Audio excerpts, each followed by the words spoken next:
Então, depois das questões colocadas no e-mail do Pedro, seguem-se agora a minha resposta ou respostas às questões que me foram colocadas por ele. E diz assim o texto: Amigo Pedro, deve-se orar ou não? Pergunta-me. E reforça esta sua pergunta com uma outra que parece pretender obrigar-me a responder sim a esta pergunta anterior. O próprio Jesus não orou? Estas são duas de um rol de perguntas que o Pedro me enviou em sucessivos e-mails. Como não lhe respondi de imediato a estas questões, terá começado a ficar impaciente e, por isso, voltou a reenviar o mesmo e-mail, não fosse ele não me ter chegado em boas condições,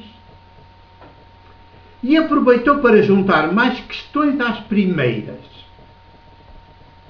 Aqui estou, pois, a dar-lhe alguns tópicos que ajudarão o Pedro a encontrar respostas para as perguntas que me coloca.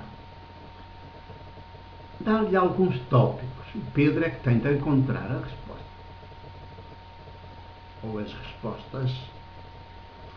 Peço perdão por ter demorado a fazê-lo, mas creia que o estou a fazer na primeira oportunidade de que disponho. Vamos então por partes.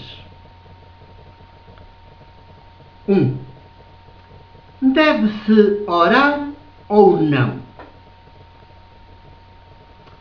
Se o Pedro se tivesse dado ao trabalho de ler com calma e como quem digere as minhas respostas ao casal que me escreveu, as quais, pelos vistos, estão na origem das suas perguntas, talvez já não me formulasse esta pergunta, nem naturalmente a seguinte. Aquelas minhas respostas são todas elas uma oração.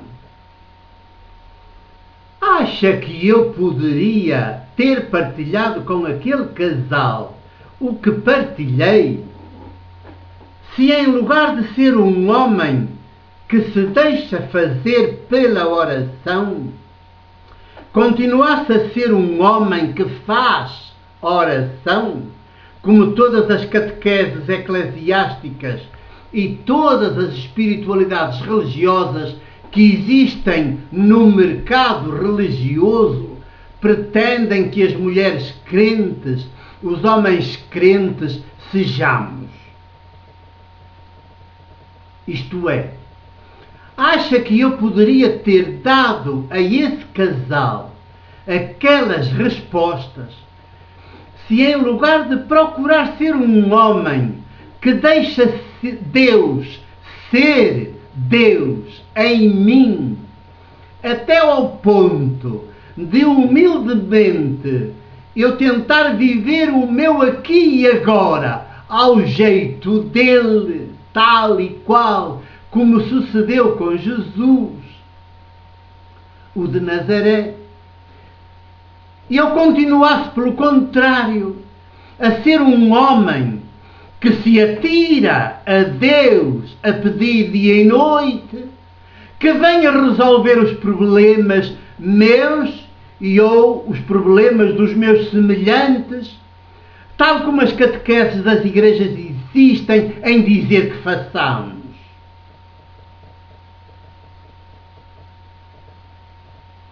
Em verdade lhe digo, meu amigo, Deus não é para nós passarmos a vida a mendigar-lhe os seus favores.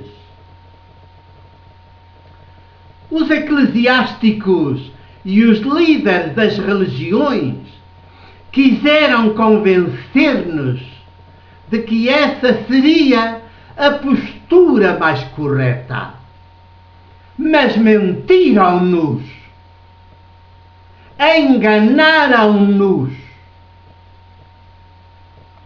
Semelhante postura nunca nos faria passar Páscoa do infantil para a maioridade, da subserviência para a liberdade, da dependência para a autonomia, da alienação para a responsabilidade. Deus nunca chegaria a ser Deus em nós e Deus conosco, como vemos que foi de forma integral e permanente em Jesus de Nazaré. Seríamos toda a vida escravos de Deus.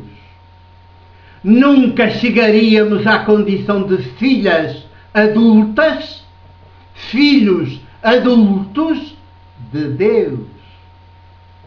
Seríamos como o irmão mais velho da parábola chamada do filho pródigo, a viver no mundo, isto é, na casa do pai, mas cheios de medo, por isso subservientes, súbditos, sem iniciativa, sem liberdade, sem jamais alcançarmos a maioridade e jamais dispormos de nós próprios e da nossa vida como pessoas adultas e livres.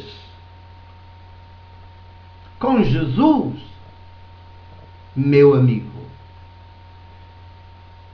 aprendi que orar é abrir-me a Deus, ao seu Espírito, é viver sentado com Ele à minha mesa, numa intimidade.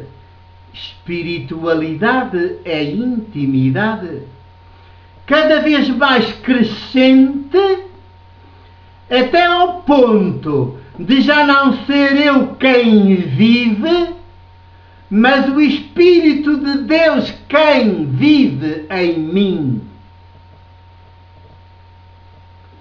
Eis que estou à porta e bato, diz o Espírito de Deus a todo ser humano ateu que seja.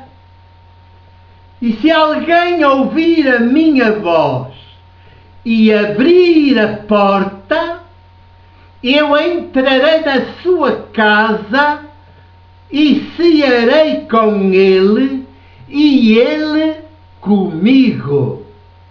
Isto vem no Apocalipse, foi uma citação de Apocalipse 3, versículo 20. Além disso, nunca havemos de esquecer que no revelar do próprio Jesus há uma forma pagã de orar. Infelizmente, é essa forma pagã de orar que as igrejas praticam e as religiões.